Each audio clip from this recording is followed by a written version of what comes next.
So today's topic, we're going to talk about one of my favorite herbs. I'm going to put it in quotes because it's actually a fungi, and it's called Cordyceps.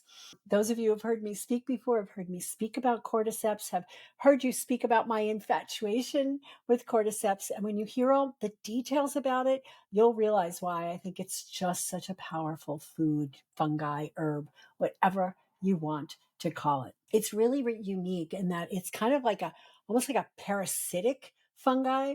It actually grows inside the body of insects, generally caterpillars. And that's not what we find and get today because that would be super expensive, but they've learned how to cultivate it in, sort of stable environments, and we can grow them that way. But originally, that's how you got them. They grew in the body of caterpillars. So I find them to be so valuable in that they have a lot of history of medicinal use, and they have a lot of benefits that I find my patients, my clients, and I actually need. So I'm hoping that this can become a staple in your recommendations when you're working with people, especially those folks who are exhausted, who have kidney issues, breathing problems, and want more endurance. Cordyceps have a long history of medicinal use. They've been used in Tibetan medicine. They've been used in Chinese medicine for things like fatigue and kidney disorders and respiratory ailments and athletic performance because they improve endurance. So this is why I found myself gravitating towards it as I was experimenting with medicinal mushrooms probably well over a decade ago. And I just kept gravitating back to cordyceps. And then as I started researching and understanding why, I realized that I was pushing myself hard and my body needed a way to improve its endurance. In Chinese medicine, cordyceps have been an integral part of traditional Chinese medicine for thousands of years. And the references date way back to Chinese texts that are centuries old. Cordyceps are used to tonify the kidney and the lungs and improve the qi, the vital energy in the body, and enhance overall health and longevity. In Tibetan medicine, cordyceps are known as Himalayan gold, and they've been utilized for healing potential for a very long time. And they're highly regarded and sometimes considered precious pills. Well, the way that I use it, and that I recommend that you incorporate it with your clients, is not necessarily as pills, because who needs one more pill, right? I like recommending it as food, and I'll share with you how I incorporate it. There's a lot of nutrition in the cordyceps in addition to medicinal value. There's a bunch of amino acids. There's a bunch of vitamins, including the B vitamins, which explains its role in energy and improving fatigue, especially riboflavin, B12, and vitamin K, which are really important. Vitamin B12 and B2 are important for methylation, right? Methylation pathways. And a lot of people who are dealing with methylation pathway defects have support with cordyceps. We also refer to them as kind of like adaptogens, although they're not in the classic sense of herbal medicine, true adaptogens. And vitamin K, which is super important as K1 as an anticoagulant, but as K2, which is helps support the ability of the body to deposit calcium in all the right places and keep it out of all the wrong places. Okay, so there's a bunch of minerals in the cordyceps as well. Minerals that are oftentimes hard for people to get in their food, and unless they eat like huge amounts. But iron, zinc, and selenium, these are very commonly depleted. Selenium is important for thyroid conversion from T4 to T3. And so low levels of selenium can be contributed to thyroid conditions like low levels of T3, which is going to affect energy. Iron and zinc. Iron, again, important, right, for iron metabolism, for oxygen carrying throughout the blood. So that's an important one for energy. So we're tying some of these uses and some of these nutrients back to some of the traditional uses for cordyceps. And then zinc, which is important for everything. It's important for digestive enzymes. It's important for kidney function. It's important for so much. And then we have polysaccharides, which are really carbohydrate compounds that have the ability to boost the immune system.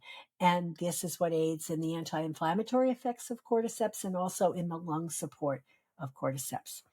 There's also, we always call them bioactive compounds. There's specific compounds within an herb, or in this case, a mushroom, that are the active constituents. It doesn't mean they're the only active constituents, because a lot of times we've not identified all the active constituents, and we can find usefulness even if we haven't isolated for an active constituent. But we have cordycepin, which is a nucleoside, and it's found in cordyceps and known for antiviral and anti-cancer properties.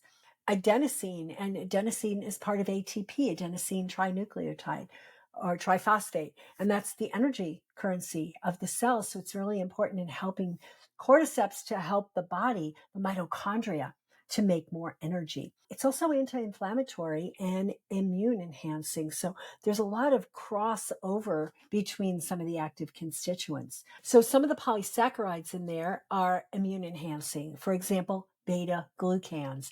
Those help to support the immune system and modulate the immune system.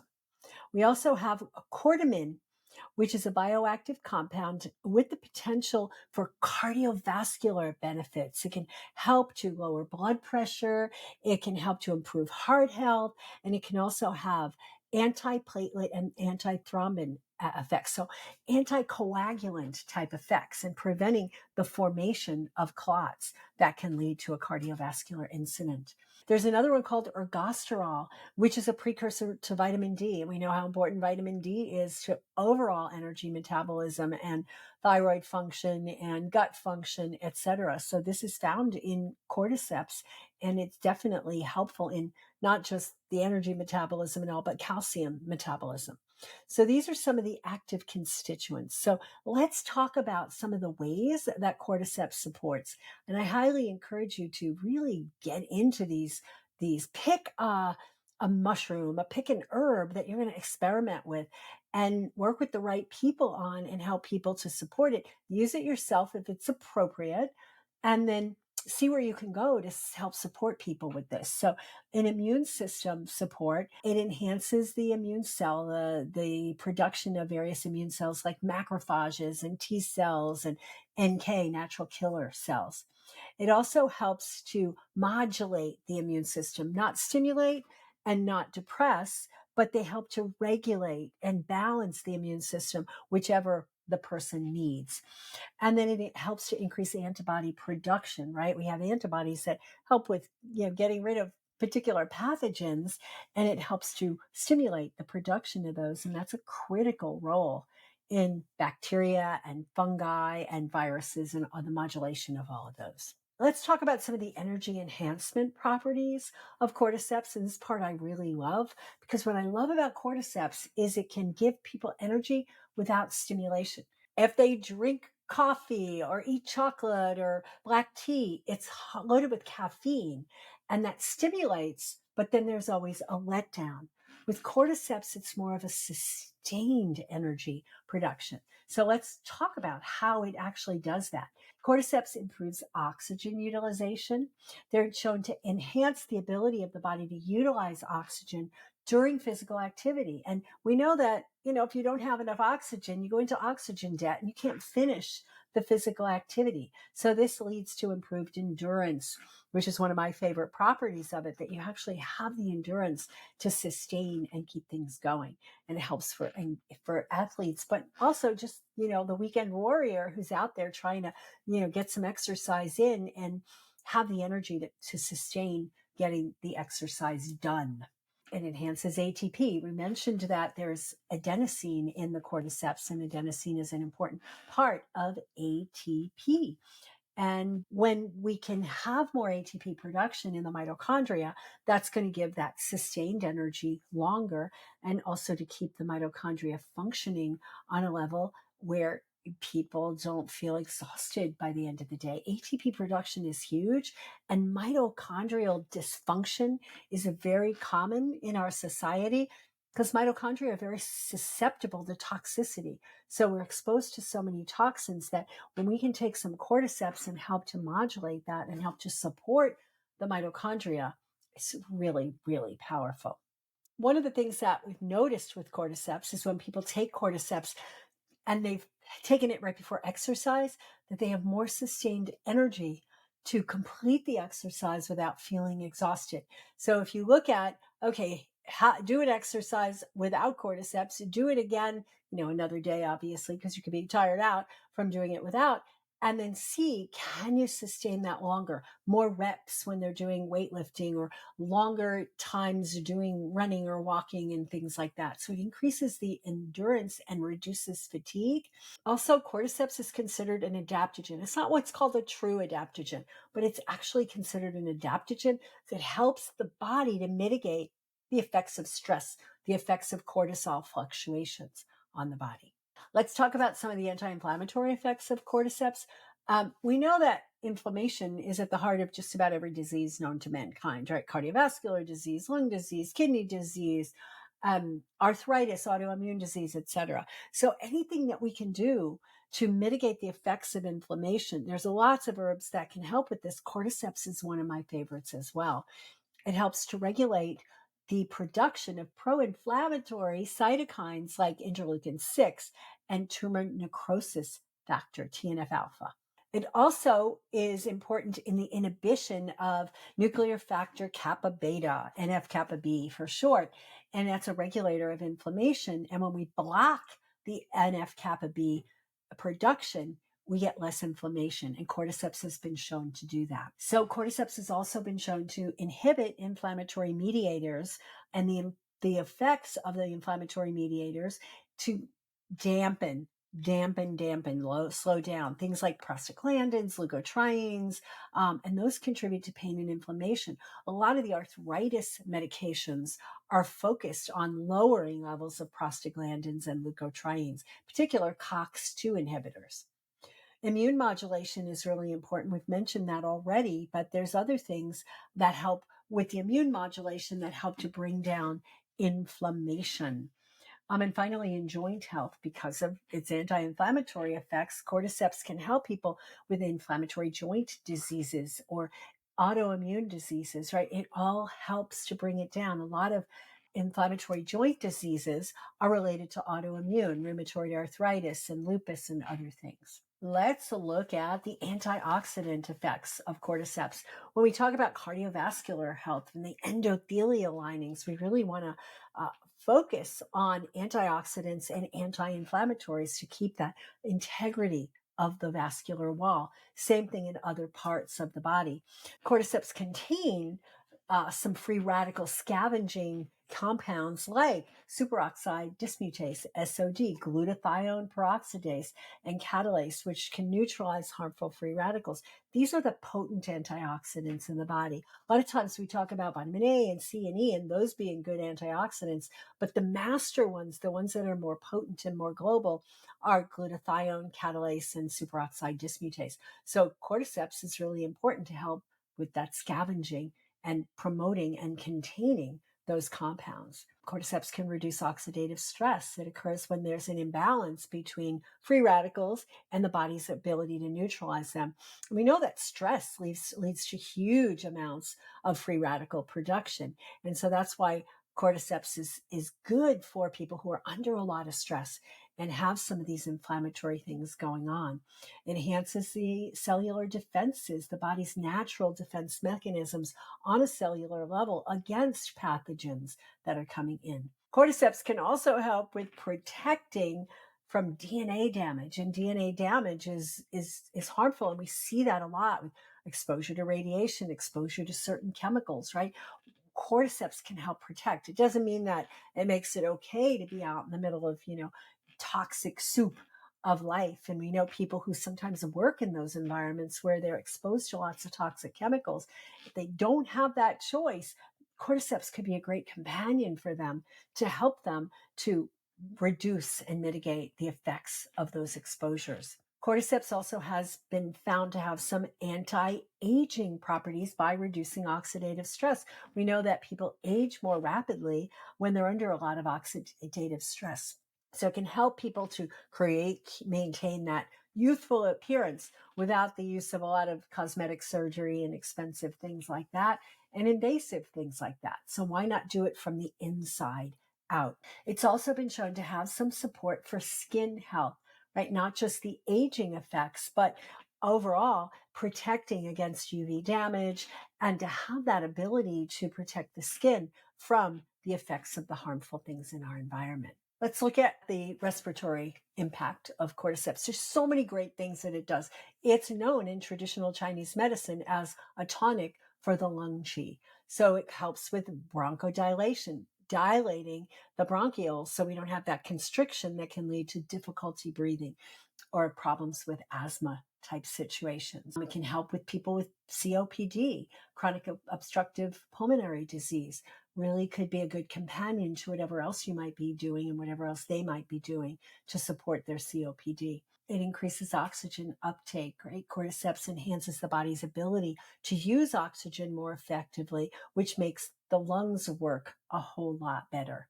Cordyceps also has some mucolytic action. So somebody has a lot of mucus in their respiratory tract, whether it's the lower respiratory tract or the upper respiratory tract, it can help break down mucolytic, meaning, lytic for breakdown of mucus and expel it from the airways. And in combination with something like NAC, N-acetylcysteine, which thins the mucus, cordyceps can be a great companion for folks who are having a lot of mucus in their respiratory tract.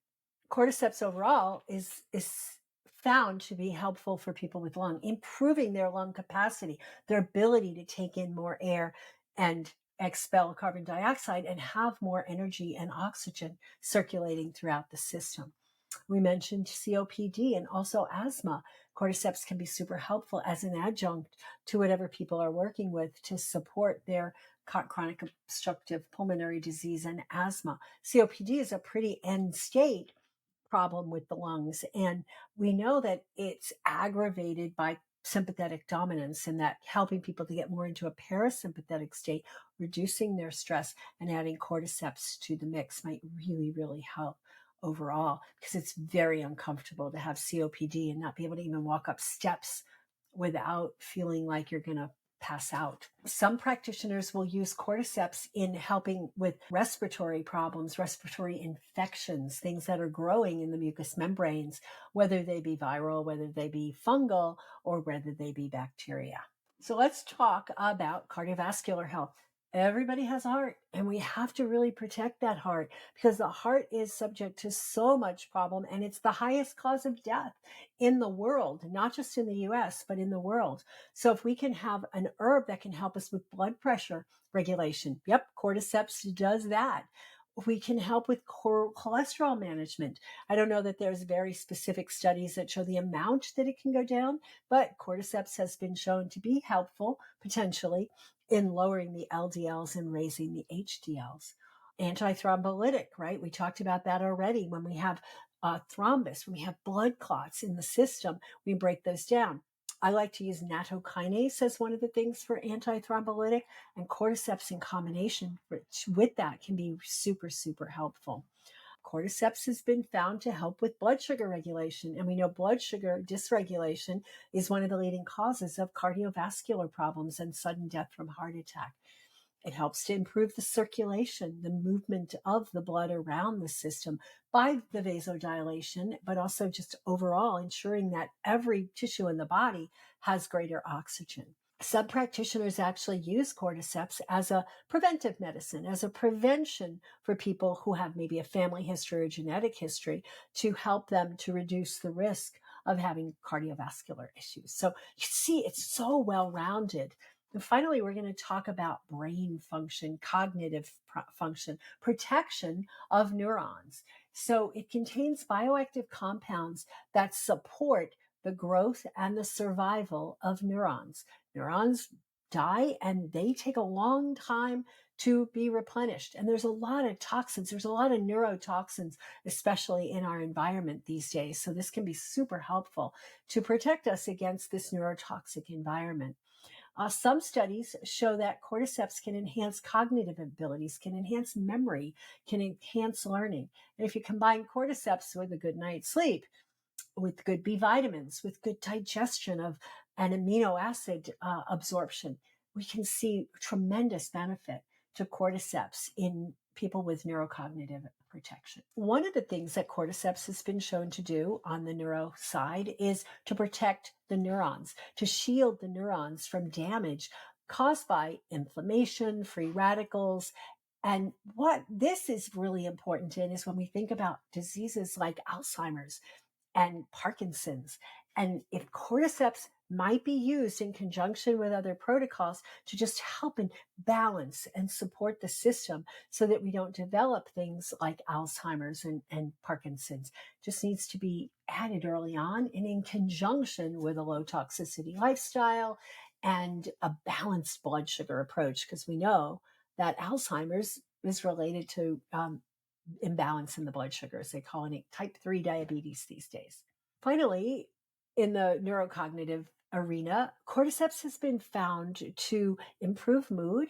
So, maybe people don't need all the mood enhancing drugs. Maybe they don't need antidepressants and anti-anxiety medications. It might be worth a try to see if using cordyceps and incorporating it into the daily routine can help with this. One of the things that really excites me about cordyceps, in addition to all the other things I've already told you about, is adiponectin levels. Adiponectin is a hormone that affects appetite and the feeling of satiation with eating. It also helps to balance blood sugar. So when we can increase and improve adiponectin levels, we can get really great results in terms of people who are stuck at a certain weight and can't lose that weight. It is very good for the metabolic health and for blood sugar balance as well. Cordyceps has been found to suppress appetite. I haven't actually noticed that per se, although I will say that if I make myself a cup of cordyceps tea or a cordyceps cacao in the middle of the afternoon or right before dinner, that I am not as hungry as I would normally be, and I can actually delay my next meal much longer. So appetite suppression might be good. Not a lot of research on it, but I think more research can be done. So let's talk about dosage. Let's talk about the safety of cordyceps. I mean, certainly if somebody has an anaphylactic response to mushrooms, you want to proceed with caution. Although we're typically using cordyceps as an extract, not as the whole mushroom, which makes it more potent and it makes it easier to use. You can get a powdered extract and you can just put it in and pour hot water over it. Whereas if you use the whole mushroom, you may have to decoct depending on the size of the pieces, or if it's a powder, let it sit for longer before you drink it. Whereas when you get the extract, you could just use it as is. I mix cordyceps in with not just beverages, but I'll put it in with other foods. I've made little cacao energy balls with cordyceps in it. I've made ice cream with cordyceps in it, puddings. I just add it to things that otherwise we wouldn't think about. It has almost a cacao-like flavor. So it's real easy to add. It's not super bitter like something like ashwagandha, which is super bitter. So there's not really a standardized dose. I usually just take a teaspoon of it and add it to something that I'm doing. Or if I'm making a tea, I may do a half teaspoon to a teaspoon. If I'm making it in a recipe, it depends on the size of the recipe. I just play it by ear. You don't want to overdo it, but it depends on how much you're making and how long of a period of time. So there's no like set amounts. You can get cordyceps, like I said, as a powder. You can get it as a powdered extract. You can also get it as a tincture, and you can get it as pills. I personally like to add it as food. I like to just make it as a food or a beverage as part of our daily things and recommend that people do that. Start low. Like anything else, I'm a big fan of low and slow, right? Start with a low dose, a little pinch, a little bit more, make sure they tolerate it. And most people I've recommended it to have tolerated it really, really well and gotten really good results with it. Where do you get it? I mean, there's some good manufacturers out there. I've gotten it from Z Natural Foods. I've gotten it from micro ingredients, and there's some specialty mushroom places that will do it. Make sure it's a good manufacturer. Don't just buy it at the local Walgreens or Walmart or whatever, and without checking, without making sure that the quality is good. You want them to have third-party testing to make sure there's no other contaminants in there, and then you're good to go. I haven't seen a lot of side effects with Cordyceps, usually tolerated. Somebody might feel a little bit of, digestive upset. If they have a tendency to dehydration, it might make their mouth feel dry. But most of that is, I haven't seen it, but this is what the literature shows. Some people might have allergies or sensitivities, so just be careful. Low and slow, low and slow, low and slow. If you're somebody who uses energetic testing or muscle testing in your practice, you can certainly see if that works for them that way. I don't know of many interactions. I mean, certainly medications that lower blood sugar or have an anticoagulant effect, it may have a compound effect on that. So just watch, right? If you have somebody who is on any kinds of medication like that, have them check with their doctor. And if they decide to go ahead and do it, just have them be checking their blood sugar.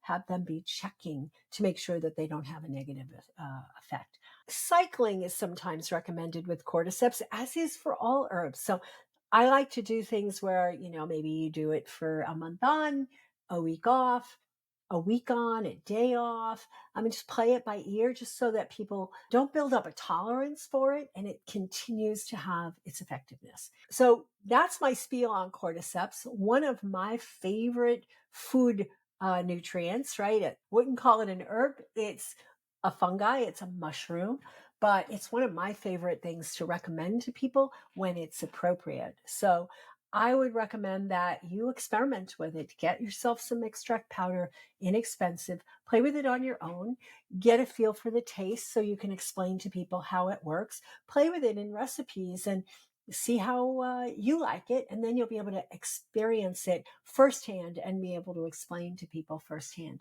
Cordyceps should be part of just an overall general health improvement plan, an energy improvement plan, adaptogenic plan in combination with things that keep the sympathetic nervous system at bay and the parasympathetic activated, right? So that we have really a good level of support and the stress levels are mitigated, and in combination with other things for antimicrobial, for anti-inflammatory, for energy production, kidney function, lung function, you name it. So have at it, experiment with it, play with it, and I hope that you're going to start to use it as part of your lifestyle regime and that you recommend with your clients and your patients.